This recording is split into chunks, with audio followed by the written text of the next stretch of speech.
Hello and welcome to Bookish and Bewildered. I thought it might be fun today to do an what's in my bag tag. Obviously we're all going through a lot right now and I thought it might be a nice distraction, a welcome distraction, to find out what's in my bag. If you'd like to share with the group, share with everyone what's in your bag, because it could get very interesting, slightly disturbing and a little bit uncomfortable, which would certainly distract me. So, let's go. First thing that I'm going to pull out of my bag is a pair of sunglasses. I keep these with me, obviously for the paparazzi, because I'm so famous. I have like 8 subscribers, so I hate to brag, but yeah. I got these sunglasses, and this is going to sound so bougie and a bit wanky, but I got these sunglasses when I was skiing with my boyfriend. Now, let me get this straight. I'm not a skiing girl, but we did go to a place called Bewildered. My boyfriend has skied his whole life. He's disgustingly good at it. I was totally revolted and slightly turned on when I saw him just like zigzagging down the slopes. He probably came out of the vagina on a pair of skis with poles. I, on the other hand, had a couple of issues. I had a panic attack at the top of a mountain, and he had to coax me down because I had a full-on panic attack, crying, snot dribbling down my nose, palpitations, hyperventilating. It was really attractive. So obviously, because people saw me at the top of the mountain, I had to get a pair of sunglasses to hide my identity, because I practically had to go into witness protection after that particular episode. Because there were kids zipping down the mountain, like going backwards down the same mountain I was having a panic attack at the top of. So it was a really uncomfortable experience, and I had to keep my head down with these sunglasses. So that's something I have in my bag, just in case there's paparazzi or anybody bumps into me and it's like, oh, were you that bitch at the top of that mountain? No, I was not. I really wanted to treat myself after that traumatic episode, and they're Maui Jim. So Maui Jim sunglasses, that's one thing that's in my bag. So I have a power bank. It's a pretty big one actually.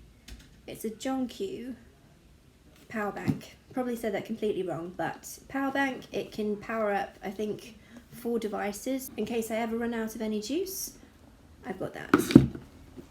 I also have notebook, just in case I need to write down any ingenious thoughts, of which there are many, of course.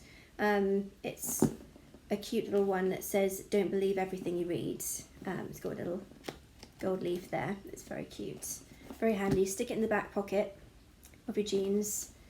So that's very cute. That's something I have in my bag. Make notes, just in case my boss calls me and asks me to do something insane, like pick up some couture for his wife, and I have done in the past, and they've turned me away at the door because I don't look like one of the regular customers. Of course, I'm rocking an accessorized bag with holes in. It's like it's had a lot of wear and tear. So, of course, I'm not one of their regular clients, but they don't need to be rude. Next thing, my makeup bag, or little makeup and essentials bag, really.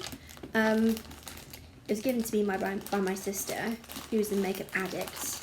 I have a lot of weird shit. So I've got 3 masks. I have got breath spray, slightly battered breath spray. I don't know if you can see that. It's got a couple of dents. Oops. I've got my Carex hand gel. Again, very, very useful. Tissues, just in case I need to cry over my failed life. What else have I got? Weirdly, I have got 3 different lip products. This really useful thing I picked up from Tiger, which is this, is it Tiger or Tiger Copenhagen? It's sort of like a knick-knack shop in London.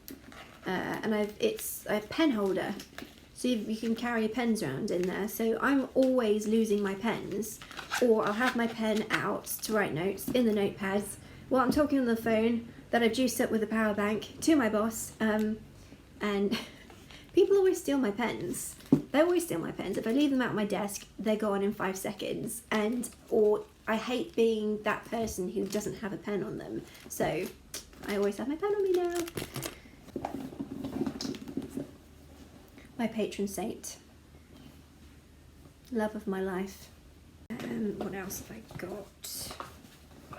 Another breath spray. Anyway, moving on. Oh, and I've got this little thing. It's a perfume thingy, like an atomizer, so I don't have to kind of haul around a bulky, horrible perfume bottle or any body spray, because body sprays just don't agree with me. They smell funky. I do something to fragrances. I don't know if you remember that line from Ab Fab when Adina says to Safi, how do you do that to clothes? Because she's able to turn something that's quite bougie and fabulous and designer into something that looks horrible. I do that to fragrances. I can turn something that's really quite nice into something quite horrific.